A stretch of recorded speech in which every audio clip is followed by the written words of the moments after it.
کہ اسلام کے مرکز و محور سعودی عرب میں تبلیغی جماعت پہ پابندی لگا دی گئی۔ آخر اس کی وجہ حقائق کی طرف دیکھتے ہیں کہ کیا وجوہات ہوئیں جس وجہ سے سعودی عرب کو تبلیغی جماعت پہ پابندی لگانا پڑے۔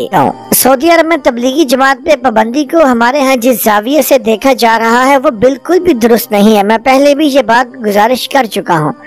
سعودی عرب میں کسی بھی ایسے گروہ کو کام کی اجازت نہیں ہے جو مذہب، سیاست، فکر یا کسی اور بنیاد پر مسلمانوں کے درمیان الگ پہچان یا جدا تشخص قائم کرے۔ سعودی عرب میں دیکھا جائے تو اب بھی پورے ملک میں ایک نماز کا ٹائم ہے، ایک ہی نماز ہے، ایک ہی جمعہ کا ٹائم ہے اور ایک ہی مسلک قائم ہے۔ وہاں کوئی فرقہ بندی یا تفرقہ بازی نہیں ہے۔ سعودی عرب میں کام کرنے والے تبلیغی جماعت کے بھائیوں سے کچھ ایسے کام بھی سرزد ہوئے جو اس پابندی کا سبب بنے۔ توحید کے معاملے میں عرب دو ٹوک موقف رکھتے ہیں۔ تبلیغی احباب نے لوگوں کو توحید سے تصوف کی طرف دھکیلنے کی کوشش کی۔ سعودی عرب کے باشندے اپنے خاتم الحرمین شریفین کے ہاتھ پہ بیعت ہیں۔ تبلیغی جماعت کے احباب نے اپنے لوکل امیروں کی بیعت کا سلسلہ شروع کر رکھا تھا۔ مملکت میں بغیر اجازت کسی بھی نوعیت کے اجتماعات پہ پابندی عائد ہے۔ تبلیغی جماعت کے بھائیوں نے جگہ جگہ بغیر اجازت کے اجتماع جوڑ رکھے تھے۔ مکہ مدینہ کے باشندوں کو یہ تاثر دیا کہ رائیونڈ جا کر وقت لگائے بغیر آپ کا وقت ضائع جا رہا ہے۔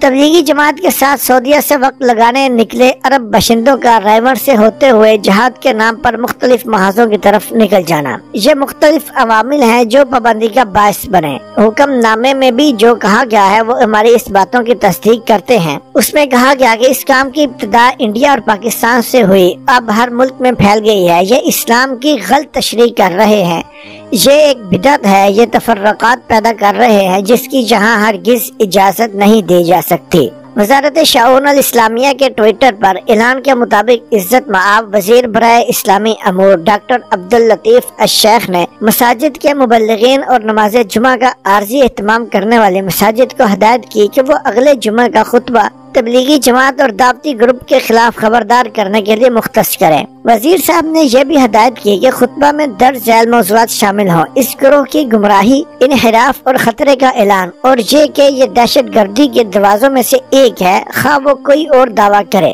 خطبات میں ان کی نمایاں ترین غلطیوں کا ذکر کیا جائے، معاشرے کے لیے ان کے خطرے کا ذکر کریں۔ یہ بیان کہ سعودی عرب کی مملکت میں متعصب گروہوں بشمول تبلیغی اور دعوتی گروپ سے وابستگی ممنوع ہے۔ اس کے علاوہ مملکت میں مزار پرست صوفیوں اور اخوان المسلمین پر بھی پابندی ہے۔ یہ کچھ وجوہات ہیں جو حقیقت پسندانہ ہیں، جن سے انکار نہیں کیا جا سکتا۔ تبلیغی جماعت میں کچھ عقائد ایسے ہیں جن سے کچھ مسالک کو پریشانی ہے، تشویش بھی ہے، تو یہ ہم نے آپ کے سامنے رکھے ہیں جو اصل وجوہات ہیں تبلیغی جماعت پہ سعودی عرب میں پابندی کے۔ ان وجوہات سے ہٹ کر جو کوئی کچھ بھی کہے گا وہ متعصب اور پروپیگنڈے کی شکل ہوگی، اس کے علاوہ اور کچھ بھی نہیں ہے۔ سعودی عرب آج بھی اسلام پہ قائم ہے اور قائم رہے گا۔ وہاں بڑے بڑے کمپلیکس موجود ہیں، بڑے بڑے اسلام کے نشر و اشاعت کے پروجیکٹس موجود ہیں جس پہ سعودی سرکاری خزانے سے خرچ کیے جاتے ہیں اور ان کو سالانہ طور پہ چلایا جاتا ہے۔